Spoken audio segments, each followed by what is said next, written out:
So this video is going to be about the importance of supporting black businesses and paying employees livable wages. Now, when it comes to black people in business, it's something that is very touchy because there are not a lot of black businesses and black people are the ones who spend the most money. We're supposed to spend how many trillions by the end of 2015, which already passed. So imagine how many more trillions of dollars that we're expected to spend. Now, we are going through a difficult time in America, and it's not the first time. Ever since we've been here by slave ships, we've always had difficult times in America.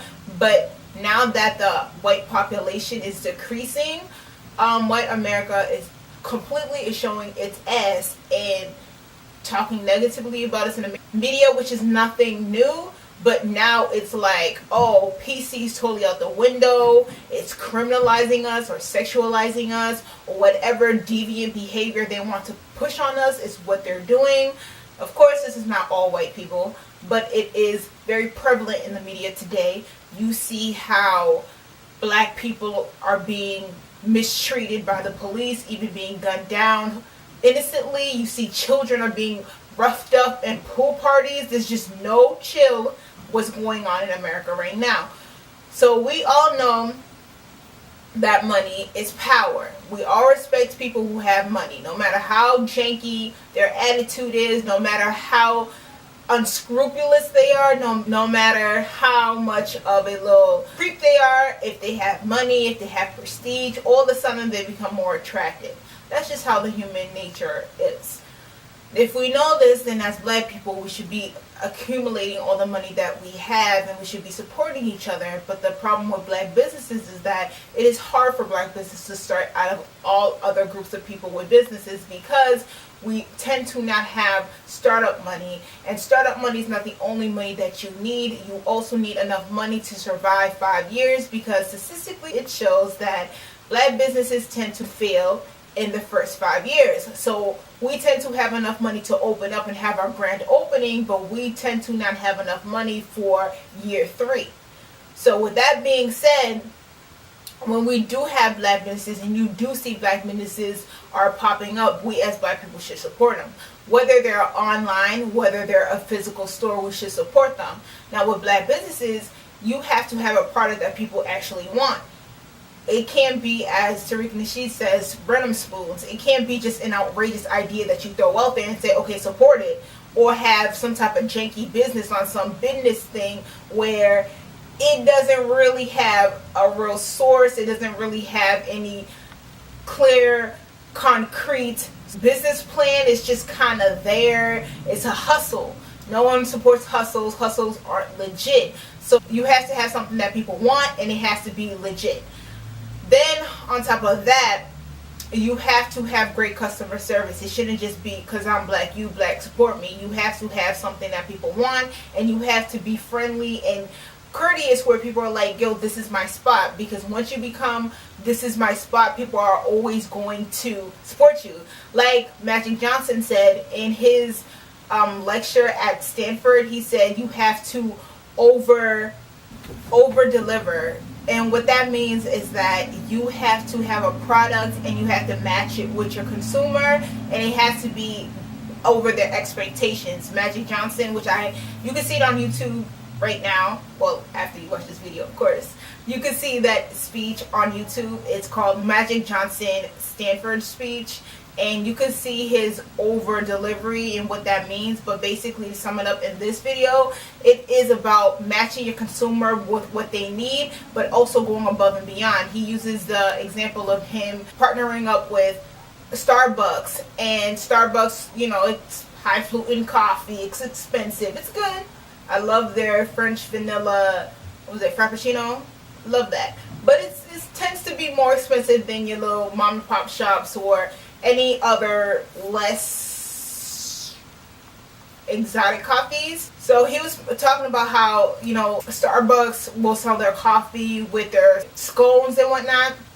And he's like, look, I'm trying to promote this to black people. Black people don't really know what scones are. Black people don't really eat that. Not saying all black people, But the majority of us eat scones, but we will eat some sweet potato pie. Hence why Patti LaBelle made a grip off of it around the Thanksgiving season. So he was like, if I could pair up this coffee, which no one really expected African Americans to buy $3 coffees, $5 coffees, if I pair up the coffee with like sweet potato pie and peach cobbler, things that black people do eat, it would work. And he did that for like 3 stores, and he sold out, and he made a grip over what Starbucks typically makes with what their formula was. And as a black business, that's something that we can do for our customers. Tailor our resources and our products to what the customer wants, depending on what they want. Of course, you're not going to only assume that black people's going to buy your stuff. I mean, if you want to make money in business, anybody should be able to buy your stuff. But if you are tailoring it to a specific group of people, and it happens to be black people, that's not a problem. But you have to make it something that they will actually purchase. Now, when it comes to black businesses, especially when it comes to uplifting black people and bringing businesses into the community so the community can rise and be greater than it already is, well, as it speaks, the black community is kind of in shambles right now. So if you want to get them to a point where it could be black suburbia, you would have to pay your workers a livable wage. What's the point of having a black business and you're making good money and people in the community know you're making X, Y, and Z millions, but your employees are still making $10 an hour? It's no different if they were working for the Asians and the whites and so on and so forth. So yes, you have a black business and it's great, it's helping the community, but is it really helping the community if the guy still can't pay his bills and the woman is still stressing about what she can spend for the family and if she can save this for the children's college fund? Like, you have to pay your workers a livable wage. Now, you are starting off, let's say you just are starting off, you may not have X amount of money to pay them an hour. Maybe you don't have $20 to pay them an hour because you're just starting off, but you have to encourage them, like, look, this is just the beginning. As this business grows and as this business becomes more profitable, don't worry about me taking care of you, because if you make this business successful, I will make sure that you eat. And it kind of goes into the Carl Jung theory, because I got to throw in that psychology in, where it's basically meeting people's basic needs. People tend to be more loyal to you if you can provide for them. And we live in a world where bills have to get paid and rent has to get paid, and it gets paid with money. So you have to provide people a livable wage, so they will want to work harder for you, so they will want to promote harder for you, so they would want to make this business successful because they have a stake in this business being successful because they get paid. So with black people, we do have to support black businesses, but black businesses, you have to be legit with yours. You have to be courteous. You have to be, something that people want, whatever it is. And you have to pay your workers a livable wage. It's funny because there's this video going on Facebook about J. Cole, love him dearly. And in the video, he was talking about how workers are being paid like $10 an hour and how that is kind of messed up because you're taking time out of your day. How can you price somebody's time? Even if it was $15 an hour, is your time valued at $15? Like, this is time of your life. This is time you'll never get back. And I do agree.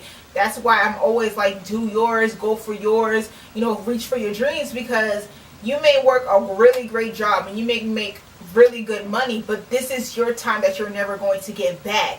So you want to make someone ultra rich while you just get by, or do you want to make yourself rich, or do you want to make yourself reach your goals so you feel fulfilled? Because even if you love your job, it's nothing compared to living out your dreams if you put in the work and the time and the effort. And there's going to be a lot of you're going to have to give up to make your dreams come true, but if it's worth it, you're more than willing to do it. But of course, life goes on and bills have to get paid, and if you have kids, you have to make sure your kids are good, and if you're married, you got to make sure your spouse supports you and all that stuff. But I feel like I could live with trying to be an author and having that fail, knock on wood, because I don't want it to fail. I could live with that not going my way and being like, well, I did it, versus me sitting and I'm 40 and I'm in my midlife crisis stage and I'm like, dang, I should have went for it. Like, you never know. I could live with it ain't go the way I wanted to, but I can't live with I never did it and who knows where I could have been. You know what I'm saying? So you don't settle, you go for yours. I'm always an advocate for going for yours, so definitely go for yours. And yeah, support my book Memoirs of a Forgotten Child. You could see on this channel or the next channel, depending on how I organize it. I will send you to the other channel if it's on the other channel, or I'll just keep you on this channel of my videos explaining what Memoirs of a Forgotten Child is. That is my book dropping on Valentine's Day, and support it, read it. I promise you it's nothing like you ever read before. It's nothing that you ever expected.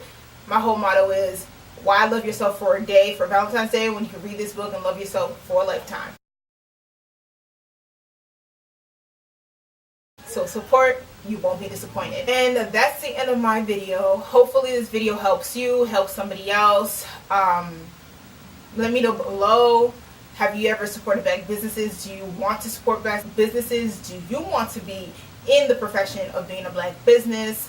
Look around YouTube, how to start businesses, because there are a lot of good YouTubers who are in the process of having businesses or do know a lot of information about different businesses. So check that out. Hopefully you go for yours, because I am going for mine.